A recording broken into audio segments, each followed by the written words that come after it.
जय श्री ओम नमः सिद्धेभ्य। एष सुरासुरमणु सिन्धवन्दितं धोदगादिकं ममलं प्रणमामि वढ्ढमाणं तीर्थं धम्मस्य कातारं शेषे पुण्यतीर्थहरि ससौवसिद्धे विशुद्धसा भावे समणे अणानदंसं चरित तव वीर्यायारि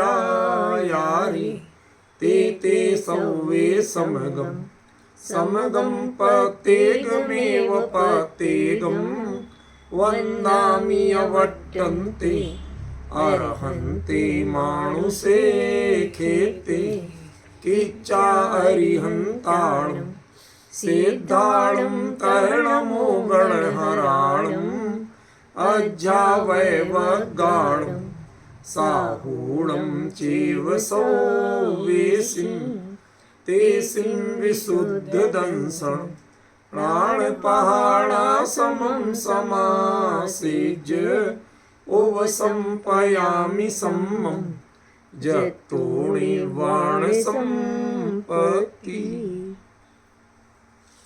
प्रवचन सार परमागम ज्ञान तत्व प्रज्ञापन महाधिकार गाथा 51 पृष्ठ 90। तिक्कालनिच विषमं सयलं सौवत्थ संभवं चित्तं जुगवं जाणदिजोऽह्नम् अहो हिणाणस्य माहप्पम्। जो त्रिकाल नित्य विषम पदार्थों को सकल कल सहित जो भी है उसको सवत्थ संभवम सभी पदार्थों में जो संभव है उसे, और जो चित्त माने विचित्र रूप है, अनेक रूपात्मक है, नाना रूपात्मक है, इन सब को जुगवम जानधि एक साथ जान लेता है। ऐसा जोड़म प्राणस्य अहो माहप्पम, जिनेन्द्र भगवान के ज्ञान का यह अद्भुत महात्म्य। बात तो सब कुछ हो गई थी, लेकिन ये अहो ही नाणस्य महात्म पे खुलासा करना था कि ये अहो भाव क्यों आया कुंद कुंदाचार्य। समझ गए? वो आया जुगवम जानधि के कारण। इसको युगपत जानते हैं, जानते हैं, इसके अलावा कुछ नहीं करते। उसका कोई प्रभाव नहीं पड़ता, कोई प्रतिक्रिया नहीं करते, न जगत में न अपने में। इसके लिए आज दिन में एक बहुत सुंदर चर्चा चली थी, उसका सार मैं बताना चाहता हूँ आपको। भाई रूपल बहन कई बार कह चुकी कि आपसे समय सार सुनना है, वो भी समझना। भैया पता नहीं अब योग आएगा इस जीवन में कि नहीं आएगा, वो तो वक्त बताएगा, जैसा आयु कर्म रहा, जो कुछ रहा। लेकिन आज इसकी आपको झलक जरूर दिखा देता हूँ कि यदि समय सार चलेगा तो क्या चलेगा और उसका विज़न क्या होगा, वो इस गाथा के संदर्भ में बता रहा हूँ। समय सार की चर्चा करने के लिए नहीं बता।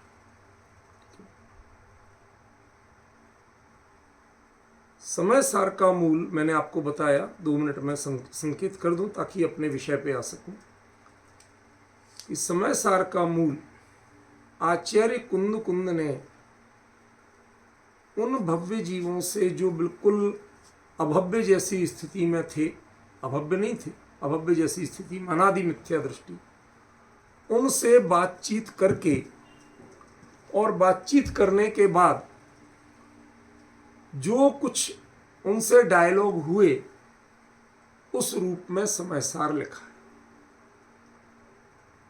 आज जो चर्चा चली दिन में वह इसी रूप में चली कि समय सार को अमृतचंद्राचार्य ने नाटक जैसी संज्ञा क्यों दी। उसमें जो टीका की वो नाटक शैली में की, जैसे एक नाटक, उनको नाटक बना दिया पूरा।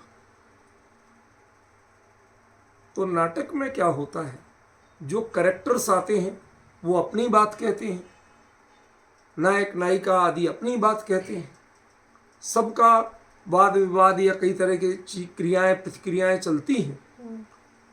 उन सब के पहले जो मूल लेखक होता है वह अपनी ओर से इसमें क्या क्या होगा वो बताता है। उसको विष्कंभक या पूर्व रंग कहते हैं। नाटक में समय सारजी में भी शुरू की 38 गाथाएं पूर्व रंग की हैं, वह कोई अधिकार नहीं।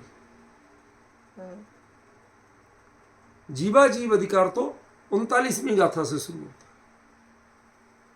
कभी देखना, गौर करना, समझ रहे ना आप? तो 38 गाथाएं वह पीठिका है जिसमें आचार्य स्वयं, शब्द को अन्यथा नहीं लेना, नाटकों में विदूषक नाम का एक कैरेक्टर होता है, वो नाटककार की ओर से मंच पे बोलता है। मानो उसके स्वर उसके होते हैं और शब्द नाटककार के होते हैं। समझ गया? वो उसके मुंह से कहलवाता है, इसमें क्या होगा, कैसे होगा, क्यों ये किया जा रहा है, सारी चीजें कहलवाता है। अब इस दृष्टि से जिसने समय सारजी का पूर्व रंग नहीं पढ़ा तो उसने उसका अर्थ करना नहीं है। हर चीज को कुंद कुंद अपनी ओर से कह रहे हैं या वो आत्मा का स्वरूप बता रहे हैं। रवि होदी पमत्तो न पमत्तो जान गो दूजो भावो, ये सीधे कुंद कुंद नहीं कह रहे।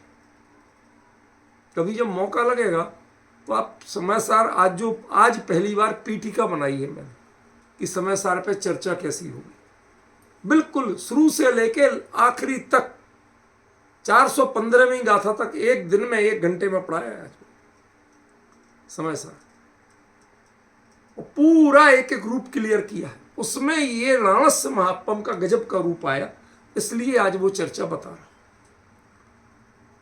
सुनने समझने वालों ने कितना आनंद लिया मुझे नहीं पता, मैंने बहुत आनंद लिया, ये मैं जानता हूं। ठीक है ना? मैं तो स्वांता सुखाय तुलसी रघुनाथ गाथा वाला व्यक्ति हूं कि मैं जो पढ़ाता हूं अपने मजे के लिए पढ़ाता हूं। दुनिया को समझ में आए नहीं आए, कितना पकड़े कितना नहीं पकड़े, ज्यादा टेंशन नहीं लेता। मुझे पूरा मजा आ रहा है कि नहीं आ रहा, मुझे बहुत कुछ क्लियर हो रहा है, बस इस पर फोकस करता। तो उसमें पूर्व रंग में आचार्य ने इतनी ही बात की कि सामने से अप्रतिबुद्ध बोलता है, अज्ञानी जीव, पढ़ा लिखा बहुत था। क्या कह रहा हूं? अज्ञानी जीव पढ़ा लिखा बहुत था।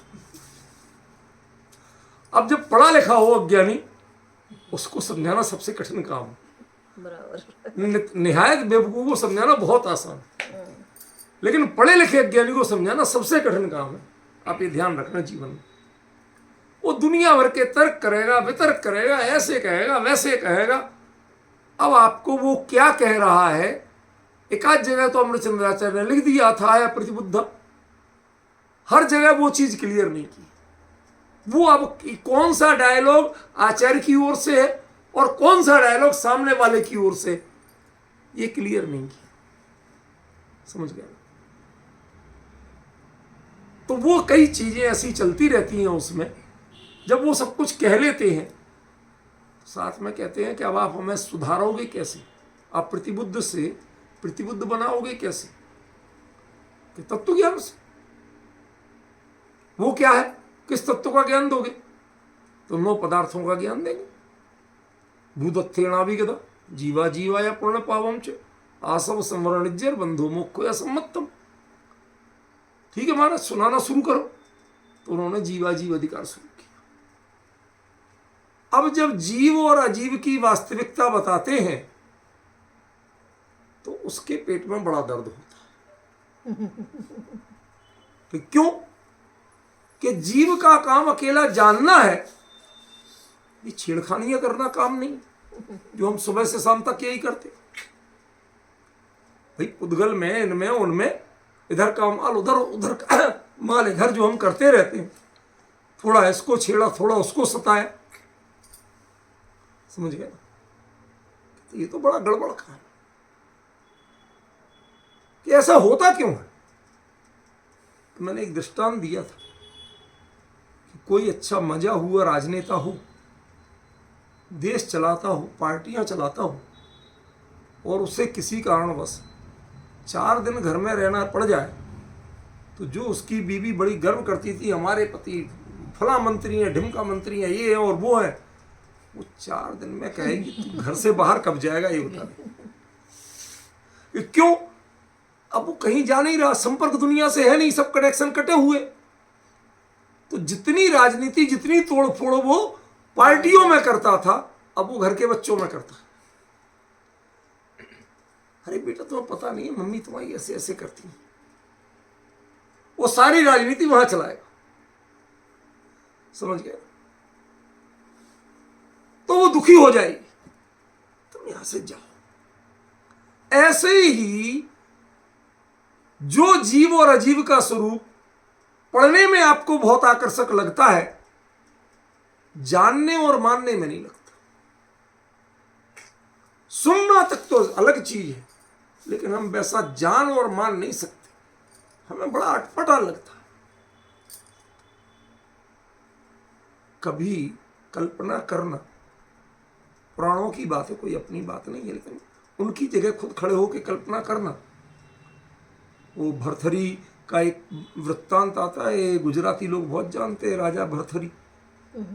तो वो अपनी पत्नी के सामने भिक्षा मांगने गए, कटोरा लेके, भिखारी बन के, राजा होते हुए राजपाट त्याग दिया। तो वो कहते माता भिक्षा दे। अब वो तो अपनी जगह अपनी दृष्टि से सही बोल रहा, उसे सारा राजपाट देने में तकलीफ नहीं थी, भिक्षा में तकलीफ नहीं थी, माता भिक्षा दे इसमें। उसका मन जो शब्द सुनता रहा, जिस नजरिए से देखता रहा,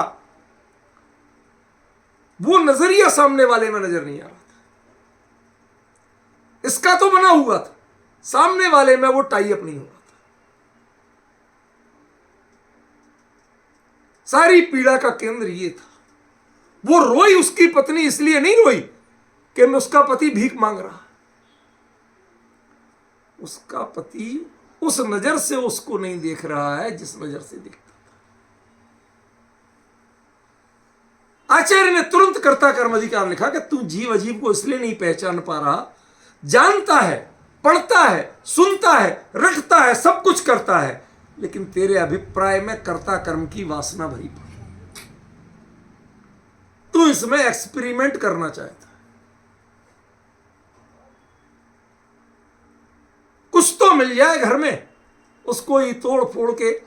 हमारे ससुर साहब हैं, उनको तो जितना कबाड़ा मिल जाए छत पे ले जाएंगे, हथौड़ी मिल जाए, कील मिल जाए, तोड़ ताड़ के जोड़ जाड़ के कुछ ना कुछ बना ही देंगे, चाहे काम आए चाहे नहीं आए। बड़े जुगाड़ू दिमाग के, समझ गए? ऐसे ही ये जीव वास्तव में सारे जीवों की परिणति है कुंद कुंद की दृष्टि में, कि ये कर्ता कर्म, ये ऐसा हो जाए, वो वैसा हो जाए। इसमें उसको तुम जान क्यों नहीं सकते? वो ये पीड़ा व्यक्त करते। हम तुम्हें समझा रहे कि ये जीव है, ये अजीब है, ये जीव का स्वरूप है, ये अजीब का स्वरूप, तेरे को वो समझ में क्यों नहीं आ रहा? तो आचार्य जज करते हैं, भाई ये बिल्कुल नहीं समझ पाएगा तत्व को जब तक इसके कर्ता कर्म की वासना बनी रहेगी। ज्ञान अलग चीज है, जुगम जान दी, दोनों को जानो अकेले, उसमें कर्ता कर्म मत करो, उसमें अच्छा बुरा मत लाओ। खरी कहूं तो उसमें भेद विज्ञान भी मत करो, क्योंकि ज्ञान के लिए भेद करना जरूरी नहीं है। ज्ञान तो जानने वाला तत्व है, वो तो जानता है, वो क्यों भेद करे? भेद तो राग करता है, ज्ञान कब भेद करता है मुझे बताइए? भेद माने भिन्न भिन्न जानना, इसका नाम भेद ज्ञान नहीं है। आपके भेद ज्ञान में इसको हे जानो, इसको उपादेय जानो, इसको पराया जानो, इसको अपना जानो। क्या है ये भेद विज्ञान? कहा होगा भेद विज्ञानता सिद्धा सिद्धा एकिल केचना, मुझे समझ में नहीं आ रहा। हम तो कुंद कुंद के इस ज्ञान की पूजा करने को तैयार हैं, जिसको वो कह रहे हो ही लानस महात्म। ज्ञान सब कुछ एक एक को भिन्न बिल्कुल ज्यों का त्यों जानता है, लेकिन जानते हुए उसमें भेदभाव नहीं करता। ये तो अच्छा है, ये बुरा है, ये मेरा है, ये तेरा है, इसको ऐसा नहीं ऐसा कर दूं, इसको ऐसा नहीं ऐसा कर दूं। सारे जगत को परिणमनशील करना चाहता है, उसकी परिणमनशीलता को स्वीकार नहीं करता, अपनी मर्जी के अनुसार परिणमाना चाहता है। जगत परिणमनशील है, एक एक अणु परमाणु सब परिणमनशील है, लेकिन इसे उसका स्वतंत्र परिणमन स्वीकार नहीं। उसमें कर्ता कर्म की भावना करता। पूछते महाराज यदि हम ये थोड़ा बहुत कुछ करेंगे नहीं तो हम करेंगे क्या? क्रमबद्ध मान के लोग सबसे पहले यही तो लुटा पिटा अनुभव करते हैं जब सब कुछ था, तो मैंने क्या किया भगवान, मैं क्या करूंगा, मैं तो लुट पिट गया। ये जो मानसिकता है, आचार्य ने तुरंत समझाया कि तेरी ये मानसिकता पुण्य और पाप की संस्कृति को जन्म देती।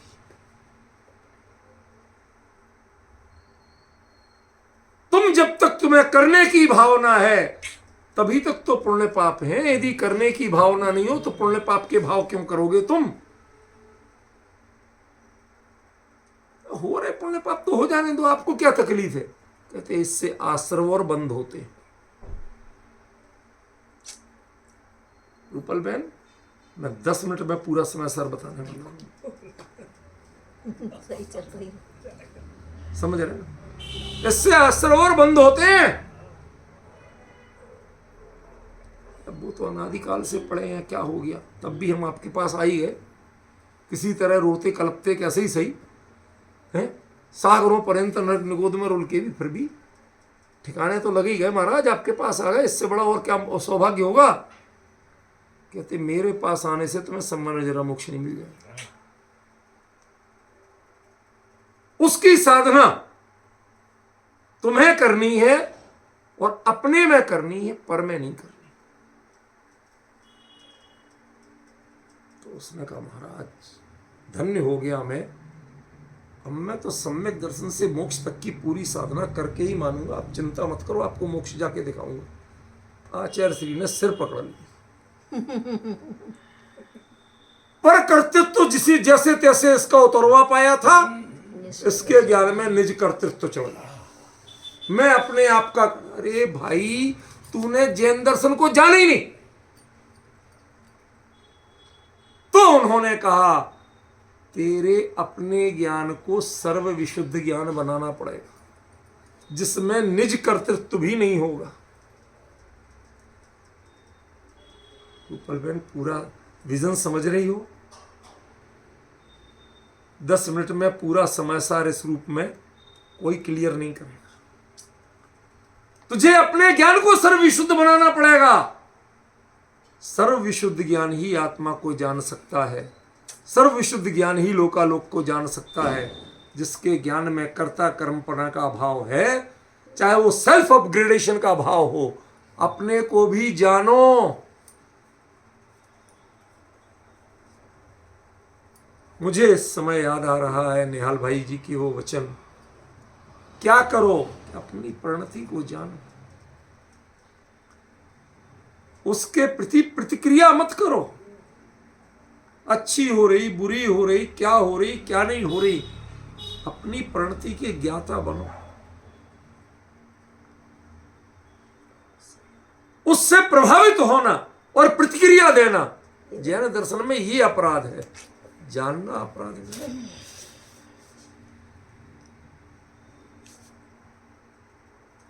सर्व विशुद्ध ज्ञान, जो विशुद्ध बिल्कुल पूरी तरह से, जो कोई प्रतिक्रिया नहीं करता, कोई रिएक्शन नहीं देता, जो भी है जितना भी है जैसा भी है चित्र विचित्र सबको जुगवम जान। ये इसको जैनों के परिभाषा में ज्ञान कहते हैं। ये ना सम्यक होता है ना मिथ्या होता है, ना क्षयोपसम होता है ना क्षयक होता है। जानना तो जानना है, यदि आप उसको बहुत अच्छा ज्ञान है ऐसा कहोगे, पूजने लायक कहोगे, तो ध्यान रखना एक नए कर्तृत्व को जन्म दे दोगे। मुझे सम्यक दर्शन लेना है, ये क्या करता भाव। मुझे मोक्ष जाना है, ये क्या करता भाव है। क्यों अमृतचंद्र को लिखना पड़ा सामान्य जनवत्ते सामना मोक्षोपी मोक्षताम। ये मोक्ष की इच्छा वालों को भी मोक्ष होने वाला नहीं, जैसे अन्य सामान्य मिथ्या दृष्टियों को नहीं होने वाला, ऐसे ही मोक्ष की इच्छा ले पालने वालों को भी मोक्ष होने वाला नहीं। क्यों, तुमने अपने ज्ञान को यदि जैसे तैसे पर कर्तृत्व छुड़ाया तो अपने कर्तृत्व में लगा दिया। बहुत पीड़ा पूर्वक कह रहा हूं हाथ जोड़ के, गुरुदेव ने सारा जीवन लगा के गृहीत मिथ्यात्व छुड़ाया था, रागियों को पूजना छुड़ाया था, और उनके भक्तों ने रागियों को पूजना शुरू कर दिया। अन्य देवी देवताओं की जगह किसी और को पूजना शुरू कर दिया, उनकी राग अवस्था को पूजना शुरू कर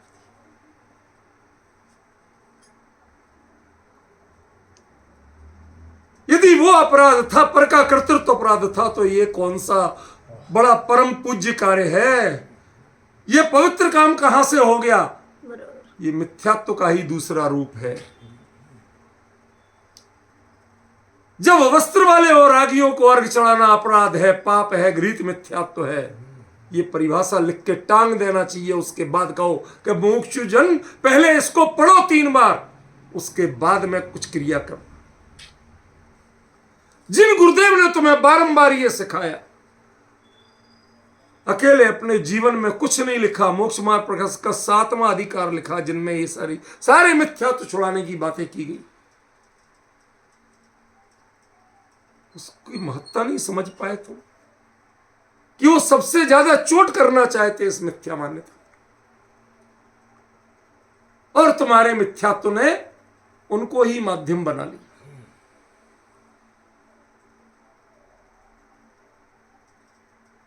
अरे हम भी चरणों स्पर्श करते हैं, सब कुछ करते हैं, लेकिन देव शास्त्र गुरु की तरह अर्घ नहीं चढ़ाते। उनके भावी तीर्थंकर रूप को हम भी पूजने को तैयार हैं, उसका विरोध नहीं। हम मानते हैं कि निश्चित रूप से भावी तीर्थंकर है, लेकिन भावी तीर्थंकर होना और उनके भावी तीर्थंकर पने को उनके गुणों और व्यक्तित्व से हटके किसी की याददाश्त पे केंद्रित कर देना, इससे हम सहमत हैं। क्षुप संज्ञान पर केंद्रित मत कीजिए, उसकी वास्तविकता को जानने का साहस कीजिए। जब जिनागम के प्रतिष्ठा शास्त्र साफ कहते हैं कि जो हमारे यहां वर्णित है उन पर आप बताइए, हम बिल्कुल भविष्य तक के तीर्थंकरों को बारंबार वंदन और प्रतिष्ठा करने को दिया, उनके भविष्य रूप को हम निरंतर वंदन करते हैं। अरे गुरुदेव तो क्या क्या नहीं कहते थे। मैंने आपको बताया था, रतनलाल गंगवाल जी जब चल रहे थे, उनके साथ नीम के फूल के ऊपर गलती से पैर पड़ गया, पत्थर की पगडंडी पे चल रहे थे, वहां भी उड़ के आ गया फूल, छोटा सा होता। वो गुरुदेव की ओर देख रहे थे, गुरुदेव सामने भी देख रहे थे, उधर भी। रतनलाल जी यो कहीं कर दियो, क्या हुआ गुरुदेव, भविष्य के अनंतों सिद्ध भगवंतों पर पैर रख दिया। जिन्होंने इतनी व्यापक दृष्टि सिखाई हो, उस दृष्टि को छोड़कर, उस गरिमा को छोड़कर यदि हम इस तरह की बातें करेंगे, इस तरह के मोह की बातें करेंगे, तो तय जानना कि आपने उनसे कुछ नहीं सीखा।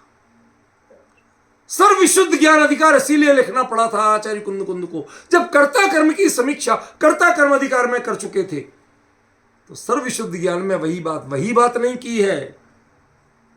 यह अंतर है, आप गौर से पढ़ना। कर्ता कर्म अधिकार में पर कर्तृत्व छुड़ाया है, और सर्वविशुद्ध ज्ञान में स्वकर्तृत्व की भावना छुड़ाई। हमें मोक्ष नहीं जाना है, मुक्त स्वरूप हो हम। ये अपने अंदर में इस प्रतीति को जगाना है, उस मुक्त स्वरूप जो कभी बंधन में गए ही नहीं, उस त्रिकाली शाश्वत ज्ञायक भाव को अनुभव में लाना है। और वो जब अनुभव में आएगा तो वह भी बंधन मुक्त है सदा काल, और उसको अनुभव करने वाला भी बंधन मुक्त अपने आप को, क्योंकि वो तो उस रूप अनुभव करता है ना, वो अपने रूप अनुभव कहां करता है। तो जब दोनों एक हो गए तो मोक्ष किसको जाना है। अनुभव करने वाली पर्याय कह रही मैं मुक्त स्वरूप, अनुभव में आने वाला द्रव्य मुक्त स्वरूप है, तो मोक्ष किसको जाना है भाई साहब, ये तो बताओ। फिर जो मोक्ष जाने की आपके पुरुषार्थ और ये वो जितनी भावनाएं हैं, कुंदाचार्य ने कहा कि ये तुम्हारे ज्ञान की विशुद्धि नहीं, अशुद्धि। इस अशुद्धि को दूर करके ज्ञान को विशुद्ध करो। किसा पर्याय में ऐसा दिखे तो दिखे, जानने में आए तो आए, लेकिन वो जान के तुम्हारा ज्ञान, तुम्हारा उपयोग, तुम्हारी प्रणति वो प्रभावित ना। जुगम जान दी, तुम दोनों को जान लो। यदि तुम में दम है, यदि तुम्हारा राग स्फुरायमान होता है, उसे अंतर पड़ता है। मैं एक छोटा सा दृष्टांत दूं, थोड़ा गलत है, क्षमा करना, मुझे नाराज मत हो। एक मां थी, मां, नाम बता देता हूं, पन्ना धाय थी ना, राजस्थान की। उसने राजकुमार को बचाने के लिए अपने बेटे को लिटा दिया। पता था वो मारने आ रहा है राजकुमार को, उसको राजकुमार वाली चद्दर उड़ा दी। अब मैं पूछना चाहता हूं कि जब उसके गर्दन पे तलवार चली और खून की धार बही थी, भले ही मुंह खोल के नहीं देखा गया, वो अपने मुंह पे हाथ रख के और उसको राजकुमार को छाती खोज लगाती थी, तब भी लगा रहा वो, उसको ओट लेके, और अलमारी पर्दे की ओट में जैसी थी, तो उस स्थिति में उसकी छाती से दूध छलका था कि नहीं। ये ममता क्यों बही थी। और अगले दिन राजकुमार को देखने, पालने, उसको पिलाने के लिए दूध नहीं था, तो वो दूध सूखा क्यों था। दो बातों का अंतर समझ पा रहे हैं।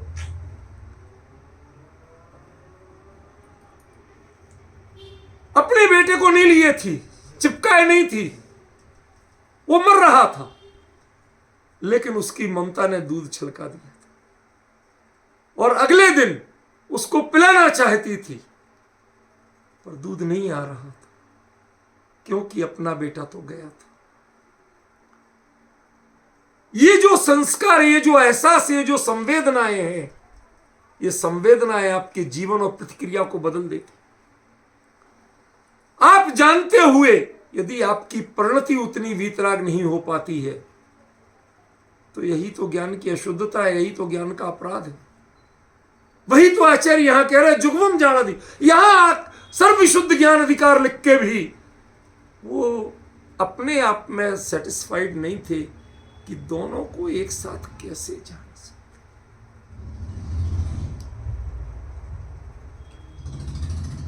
जिन गुरु से चरणों में बैठ के दीक्षा ली हो, जिन गुरु से तत्व ज्ञान प्राप्त किया हो, शास्त्र ज्ञान प्राप्त किया हो, विनम्र होके पढ़े हो, उन्हीं गुरु का जब नाम लिखने से मना करना हो, निर्णय लेना हो, तो ठीक है, कह दिया कि हम नाम नहीं लेंगे इनका, हम तो भद्रबाहु सुरत केवली का नाम ले लेंगे।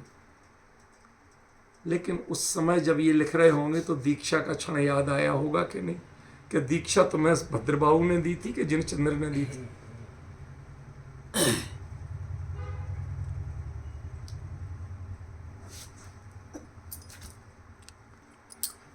समझ में आ रही ना।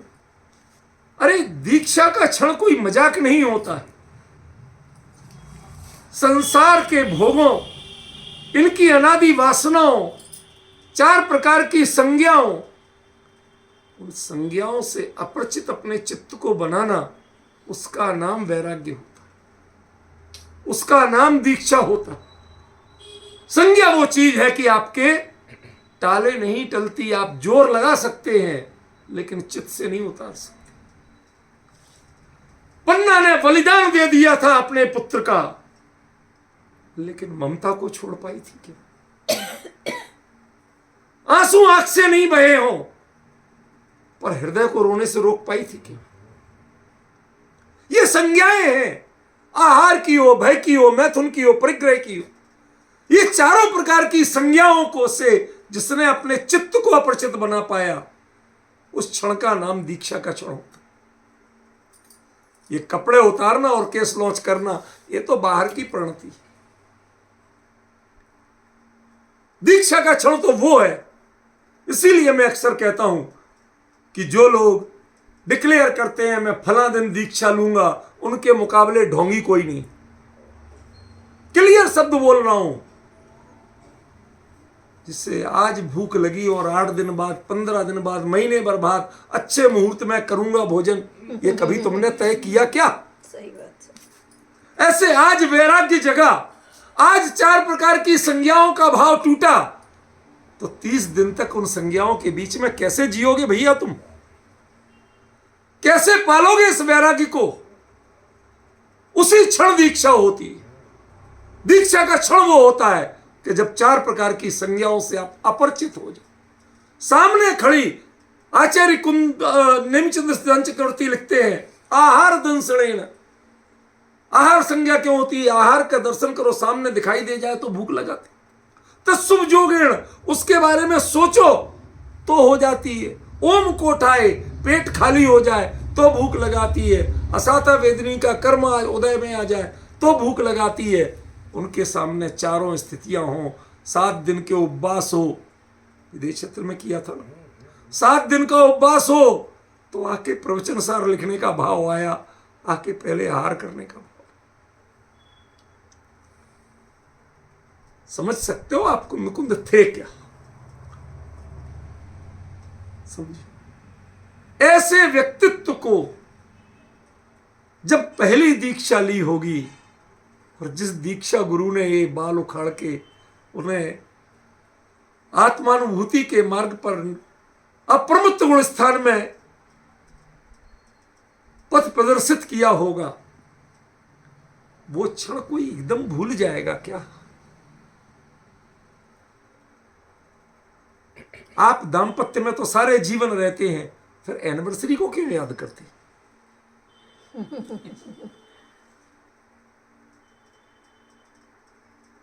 भाई साहब, क्यों याद करते?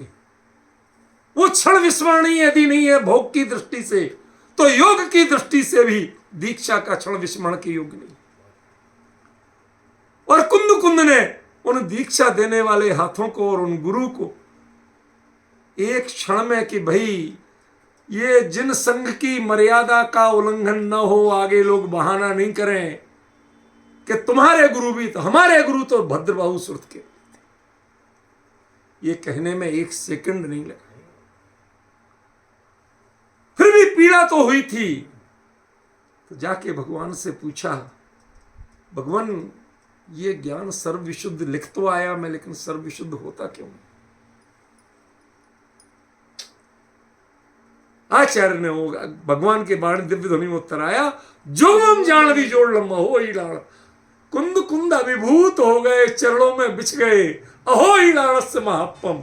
अरे भगवान, आज तक ये नहीं जाना था कि दोनों को जानते हुए बस जानते रह जाओ और कुछ करने ही नहीं।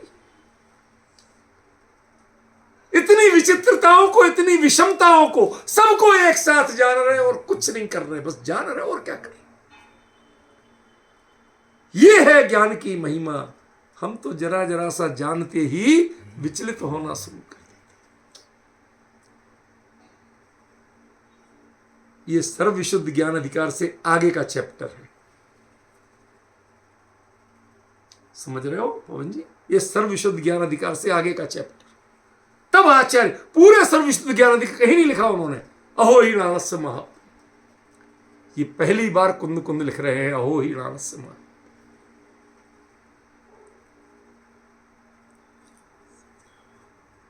क्या अद्भुत विषय है।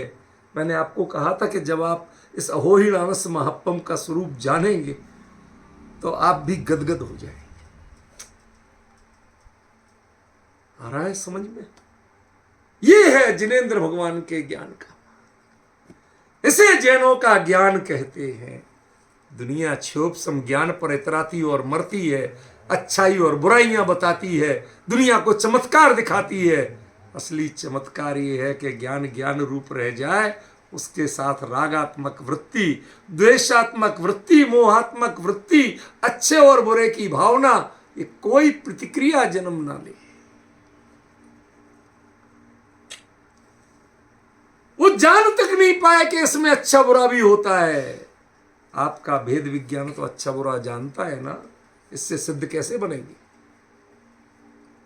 लिखा है भेद विज्ञानता सिद्धा सिद्धा एकिल केचना, असैव भाव तो बद्धा बद्धा एकिल केचना। लिखा है, वो अमृतचंद्र का कथन है, गुरु कुंद कुंद का कथन है।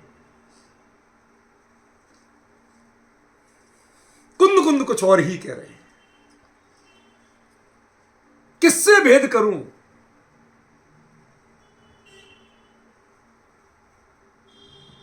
पदम प्रमल धारदेव नियम सार में लिखते हैं, नयन केन चित्ते साम भेदाम काम अपि विदाम में प्रागेव शुद्धता ये साम सुधियाम कुधियाम अपि। जो पहले से ही शुद्ध हैं, तुम्हें दिख रहे हैं अशुद्ध, जो पहले से ही शुद्ध है। नहीं, इनके कौन से नए का प्रयोग करूं? काहे का नए? क्या होता है नए? कैसे भेद जानूं? ये नए भेद कराते, लड़ाई कराते रहते हैं। ज्ञान में नए नहीं,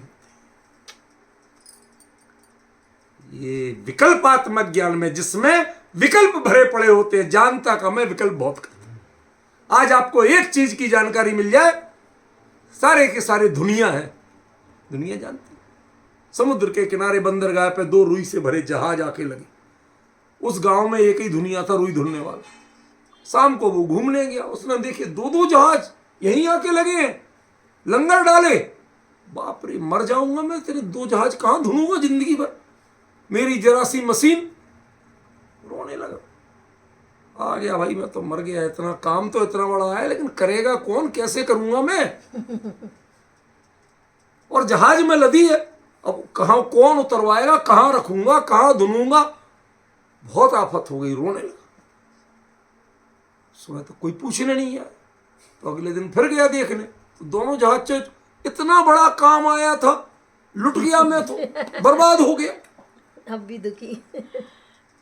ये तेरा ज्ञान जानना क्यों नहीं जानता है? ज्ञान के साथ प्रतिक्रिया क्यों करता है तेरा ज्ञान? जो तुम अच्छाई बुराई जानते हो ना, एक हे और एक उपादेय जानते हो ना, यही अज्ञान है। इससे ज्ञान को विशुद्ध करो, इसको माइनस करो। तत्व ज्ञान के नाम पर जितना तुमने दुनिया को सर्टिफिकेट देने की आदत डाली है ना, छोड़ दो ये आदत। ये तुम्हारा ज्ञान विशुद्ध नहीं है।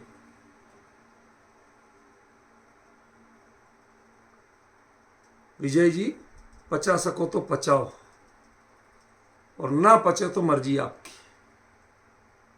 शांति भाई से चूर्ण ले लेना, लेकिन वो चूर्ण कुछ और पचाएगा, ये नहीं पचाएगा।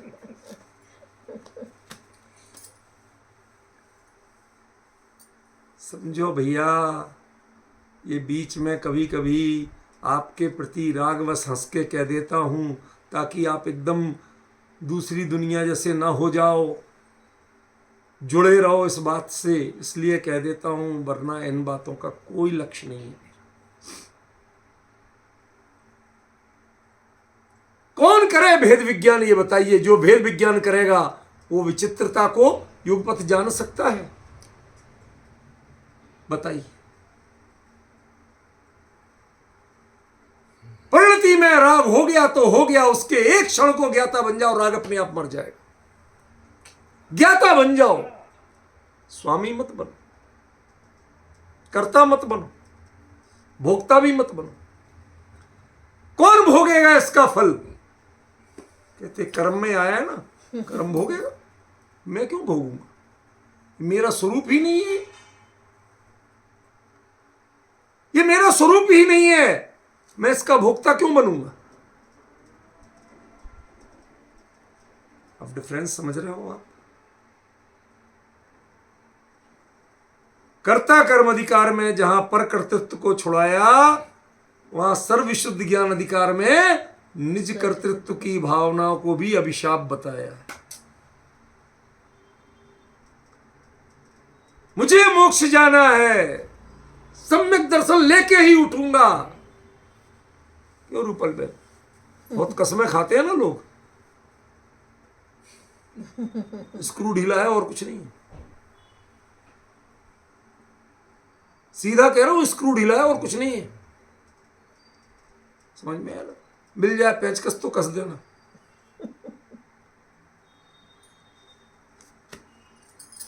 इसको भी सर्वविशुद्ध ज्ञान अधिकार उन्होंने पढ़ा नहीं है। सर्वविशुद्ध ज्ञान अधिकार इसी का इलाज करता है, इसी बीमारी का इलाज है।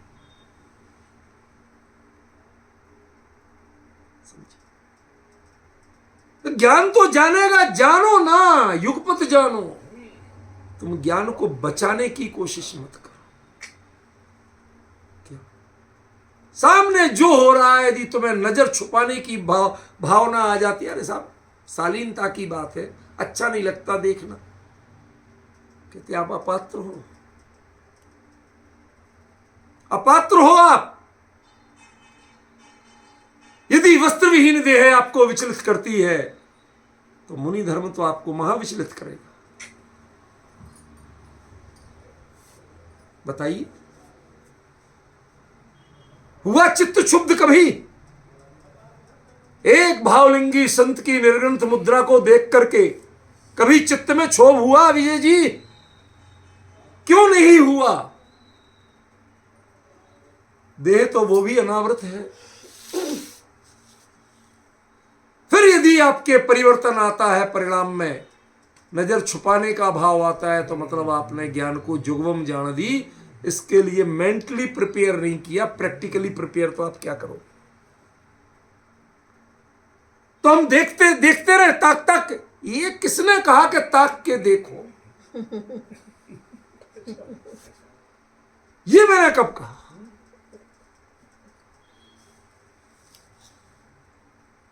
ज्ञाता बनो, ज्ञाता। ये माथा किसका नहीं दिखता? सबका दिखता।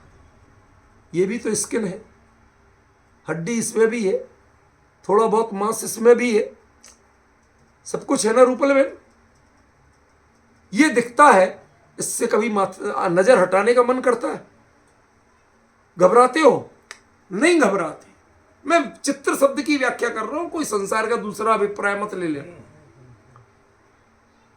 लेकिन माथा के नीचे आंख में देखते ही आपको कुछ कुछ होने लगता है, वहां आप कुछ भाव पढ़ने लगते हो।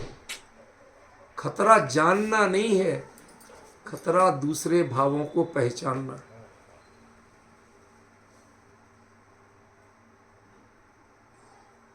आपका ज्ञान उन भावों से अपरिचित हो जाए, तब तो युगपथ जान पाएगा। जब तक उन भावों से परिचित है, तो युगपथ कैसे जान? कई बार मुझे प्रश्न होता था, जिन सेनादि आचार्यों ने इतने इतने पुराण लिखे, आप जितना पढ़ नहीं सकते, सोच नहीं सकते, उतना काम तत्व का विवेचन उन्होंने उसमें किया होगा। संसार की विषय वासनाओं और झगड़े टंटों का, युद्धों का, सबका विवेचन किया। आपने किसी को सांसारिक भाषा में मनाने, रिझाने के लिए इतने सुंदर श्रृंगारिक शब्दों का प्रयोग करना आपको आता नहीं होगा जितना उन्होंने किया होगा। वो सब शब्दों के प्रति इतने तटस्थ थे कि जैसे अन्य शब्द को जानते थे, वैसे इस शब्द को भी जानते थे। शब्दों में उन्हें स्याही दिखती थी, आकृति दिखती थी, राग द्वेष नहीं दिखता था। समझे? यदि दिख जाता तो उसी क्षण ब्रह्मचर्य महाव्रत भंग हो जाता। उसके बाद भी वो ब्रह्मचर्य महाव्रती थे। डिफरेंस ख्याल में आ रहा? क्या दिखते थे? शब्दों की स्याही दिखती थी, आकृति दिखती थी, वही कागज दिखता था जिसमें और भी अहमेक को खलु शुद्धो लिखा, वो भी शब्द है, वो भी अक्षर है, वो भी आकृति है, वो भी कागज या ताड़पत्र है, और ये भी इस रूप से तटस्थ ज्ञाता रहते थे। क्या लिखा है पढ़ के भी सुना दे, ये लिखा है, लेकिन उनके स्वर की जो वीतरागता है और आपके बिना कहे हृदय में जितनी बेचैनी होती है कि आप डर के मारे बोल नहीं पाते, बचने की कोशिश, भाई साहब हम 4 लोगों के बीच में कैसे वो लिख के रख गए।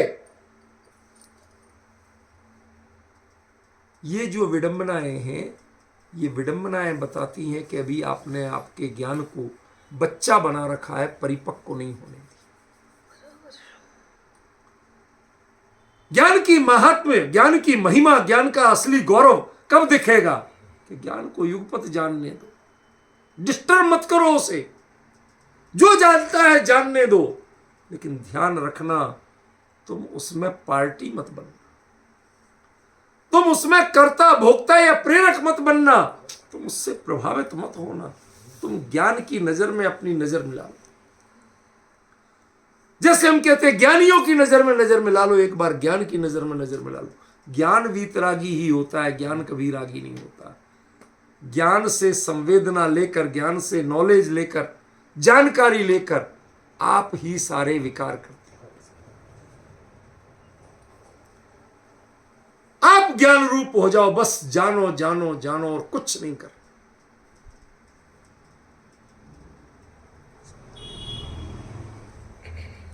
ऐसे जो ज्ञान का स्वरूप जब निखरेगा, इतना निर्मुक्त होगा, उसके बाद आपके व्यक्तित्व को देख करके दूसरे कहेंगे अहो हीणाणस्य महात्म। सारे जीवन हम ब्रह्मचर्य की साधना करते रहे, मोक्ष मार्ग की साधना करते रहे, और वहां आके देखा, देखते देखते किसी ने दीक्षा ली थी, दीक्षा लेके 7वां गुण स्थान, 7वां गुण स्थान के बाद उसने 2-4 बार इधर उधर हुआ, 6वां 7वां, इधर उधर का मतलब गड़बड़ नहीं कह रहा हूं, तो 2-4 बार इधर उधर हुआ, फिर लपक के चरणारियों की चूलिका पकड़ ली, श्रेणी मार ली, मार के क्षण भर में तो थोड़ा, जितने में आप गिनते कुछ उतने में तो केवल ज्ञान, और केवल ज्ञान होके सिमंदर परमात्मा विराजमान रह गए और सिद्ध हो गए। ये जिसने देख लिया हो, क्यों भगवान को थोड़ी बहुत तकलीफ नहीं लगी होगी कि मेरा चेला मेरे पहले सिद्ध हो गया, मेरे समोसड़ में आके दीक्षा लेने वाला मेरे पहले सिद्ध हो गया। जुगम जान दी जोड़म अहो हीणाणस्य। विजय जी, कुंद कुंद ने लिखा क्या है, जिसे कहते इसके बाद को कहते कलम तोड़ दी। अब इसके आगे क्या लिखा जाएगा? जब कुंद कुंद कह बैठे अहो हीणाणस्य महात्म, मैं तो अभिभूत हो गया भगवान, अभिभूत हो। आज जाना कि ज्ञान अपराधी नहीं है।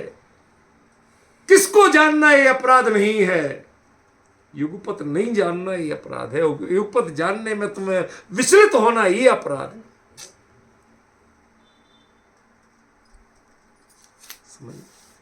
अद्भुत स्वरूप, अद्भुत विषय है। हमारा तो सौभाग्य है कि हम इस पर चर्चा कर पाए। थोड़ी बहुत ये बुद्धि इसके अनुसार परिणमित होने की योग्यता रख पा रही है, ये हमारा सौभाग्य। सोचिए कुंद कुंद को कितनी महिमा आई होगी।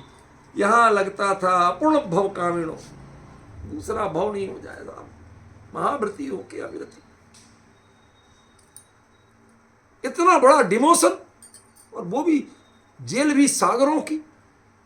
कोई 2-4 दिन की बात हो तो एडजस्ट कर ले। वहां देख रहे कोटि पूर्वनी आयु 6, 500 धनुषनी काया 6। क्यों? किसकी थी कोटि पूर्व की आयु? देह की कि सिमंदर की? देह की। आयु कर्म की कि भगवान की? 500 धनुषनी काया किसकी थी? अरे वो भी इसके ज्ञाता थे, कोटि पूर्व की आयु के भी ज्ञाता थे। उन्हें कोई फर्क नहीं पड़ रहा था कि उनका चेला उनसे पहले मोक्ष जा रहा, सिद्ध हो रहा है। क्यों? क्योंकि भगवान किसी की वंदना नहीं करते, वंदना का भाव भी राग भाव है। ये सब बातें कहने की हैं कि गुरु रहा छदमस्त पण विनय करे भगवान, ये सब बातें समझ में आ रहा। फिर व्याख्याएं की जाती हैं, लोग खींचतान की अर्थ करने, नहीं इसका मतलब ऐसा नहीं है। ठीक है, हमें कोई ऐतराज नहीं, करो। जुगमुम जानती, जैन दर्शन तो कहता है, जिनेन्द्र भगवान कहते हैं कि ज्ञान को युगपत जानना आना चाहिए, उसमें कोई फर्क नहीं पड़ना चाहिए, उससे कोई प्रभावित नहीं होना चाहिए। कुंद कुंद जब ये देख के आए कि भगवान कोट पूर्वनी आयु छे, ऐसी बैठे रहेंगे, इसी प्रकार विहार करते रहेंगे, इसी प्रकार धर्मोपदेश चलता रहेगा, लेकिन इस सब के भी ज्ञाता रहेंगे, करता नहीं होंगे। 100 इंद्र पूजेंगे, वो भी ज्ञान का विषय बनेगा, संतुष्टि का विषय नहीं बनेगा। प्रोटोकॉल इंद्र मानता है, कुबेर मानता है, वो सब पर लागू करता है, लेकिन भगवान उसके भी ज्ञाता होते हैं, उससे संतुष्ट नहीं होते कि ये मेरा बड़ा प्रिय अधिकारी है, देखो सारा सिस्टम कितना अच्छा है। ये प्रोटोकॉल कौन मानता है, कौन लागू करता है? वो स्वधर्मेंद्र और कुबेर सब करते हैं, पूरी समोसण की व्यवस्था सारा कुछ एवन करते हैं, लेकिन उसको भी जान के भगवान का हाथ कभी ऐसा नहीं हो जाता। क्यों होता है? क्यों? तो कुंद कुंद के लिए आशीर्वाद कैसे निकल सकता है?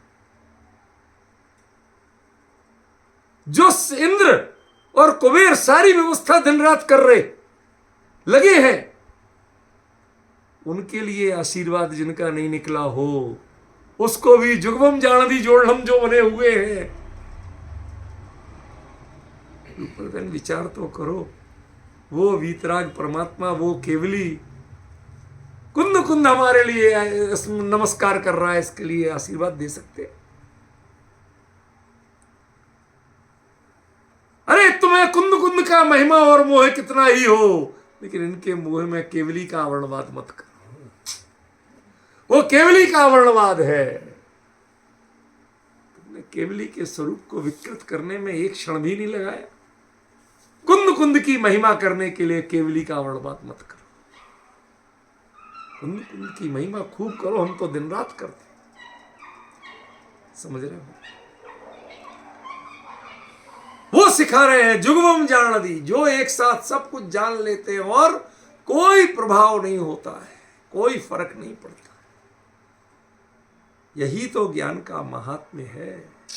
आपको फर्क पड़ता है, यही आपके ज्ञान पर अभिशाप है। समझ रहे हो? मैंने कह दिया था कि जब ये चर्चा चलेगी मैं दूसरी नहीं चला पाऊंगा, ना आगे बढ़ पाऊंगा, ना पीछे जा पाऊंगा, ये यही चलेगा और कुछ नहीं चलेगा। समझ में आ रहा है क्या है ज्ञान का महत्व? क्यों कुंद कुंद इतने अभिभूत थे? कल्पना करिए उस समोसरण की, 100 इंद्र, एक से एक दुग्ध धवल वस्त्र, बड़े से बड़े, कोई केसरिया पहने, कोई पहने, आता है सबके कपड़ों का रंग भी आता है जिनवाणी, कोई लाल पहनता है, कोई केसरिया पहनता है, कोई हरे पहनता। समझ में आया? भवनवासी के अलग, यंत्रों के अलग, ज्योतिषी के अलग, वैमानिकों के अलग, उनमें भी अलग अलग वैमानिकों के अलग अलग सब बताए। समझ गए? वो सब होते हैं, सब कुछ को जानते हैं। उसी समय समोसरण में कोई ऐसा भी जीव आए जिसने पिछले भाव में उनकी देह का घात किया हो, पिछले किसी भाव में देह का घात किया हो, तो कैसे जानेंगे? आप कैसे जानेंगे? आपको याद आएगा कि नहीं आएगा? और उस समय कुछ ना कुछ होगा कि नहीं होगा? ये वो ही है। कहते ये वो कहाँ है, ये पर्याय भिन्न है, वो पर्याय भिन्न। उस पर्याय को उस पर्याय रूप जाना और इस पर्याय को इस पर्याय रूप जाना, ना उस पर आक्रोश किया ना इसको आशीर्वाद दिया, दोनों को जान लिया और मग्न अपने स्वरूप। अहो ही लाणस्य महा। कल्पना तो करो, ये वीतराग का धर्म, ये केवली का धर्म, ये है क्या? ये तुम्हें जानने की कला सिखा रहा है। जानो तो सही, एक बार तो जानने की कोशिश करो, एक बार तो इसकी गहराई में झांकने की कोशिश करो। क्यों कुंद कुंद इतने अभिभूत हुए? यहां जितना ज्ञान था उसमें कहीं ना कहीं श्रेष्ठता और कनिष्ठता थी। यहां जानते थे तो कहते थे तुम जो ऐसा रंच मात्र भी परिग्रह करेगा तो मुनि होके रंच मात्र परिग्रह कर नरक में जाएगा, नरके जम गच्छे।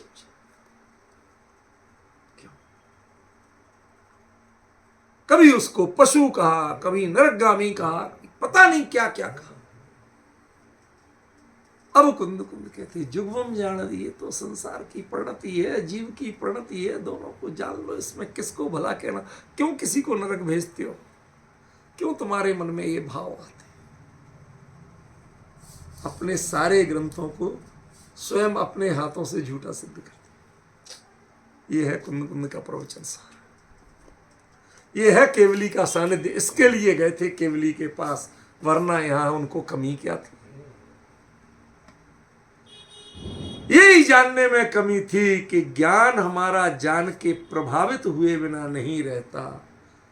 कभी वो प्रभावित होता है पर से, कभी वो प्रभावित करना चाहता है पर को। भाई आगे क्या कहना चाहता हूं, समझा? भाई भविजन तेरे दुख को देख के ज्ञानी की आंख भरा। ये सब कोई बहुत समझदारी की बात नहीं। क्यों भरावे जुगवम जान दी, तदभव और तत्क्षण मोक्षगामी के साथ साथ यदि कोई अवभ्य भी ज्ञान में आए तो उसको जुगवम जान दी कि नहीं जान दी? और जानने के साथ कुछ फर्क पड़ेगा? कह रहे ये तो अभव्य है, ये तो सुधरेगा ही नहीं। एक आ जाए आपकी सभा में विरोधी तो आपके लिए तुरंत ज्ञान होता है, विरोधी आया।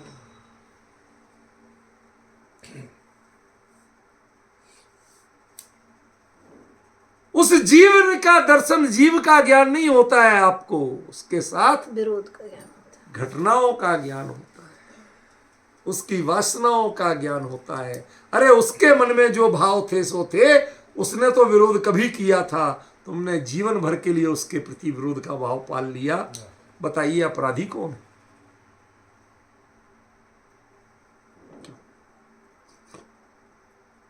रावण ने कभी किया था अपराध? आप जीव, वो कब गया बेचारा, मुनीश्वरनाथ के काल की बात, 20वें तीर्थ, आज तक पुतले फूके जा रहे हो। आपकी किसी बहू बेटी को नहीं देखा, उसने किसी का हित नहीं किया, आज तक आप पुतले फूके जा रहे हो, पाप बंद कर रहे हो, हिंसा नंदी रौद्र ध्यान कर रहे हो। क्या है भैया ये?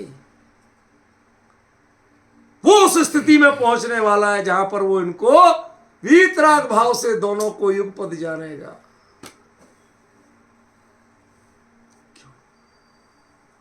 एक बात बताओ, सीता का जीव गणधर के रूप में रावण के समोह शरण में होगा कि नहीं होगा? और उस समय उस तीर्थंकर अवस्था में केवल ज्ञान होने पर उन्हें रावण की अवस्था में हमने क्या किया था, कैसे भाव किए थे, इस सब का ज्ञान होगा कि नहीं होगा? तो उसको गणधर मत बनने देना। और सीता का जीव कहते वो तो भले ही उनसे जूनियर रह जाए, लेकिन अभी तो वो सीनियर बन गया। उसने वो कला अभी सीख ली, नहीं तो तीसरे नरक में जाके संबोधन कैसे कर? तुम्हें ऐसा भगवान बनना है कि जो जुगवम जान दी, ऐसा जिनेंद्र बनना है। इसलिए तुम ये किसको किया था, क्या किया था, देह के साथ क्या भाव हुए भूल जाओ इसे, भूल जाओ, खत्म।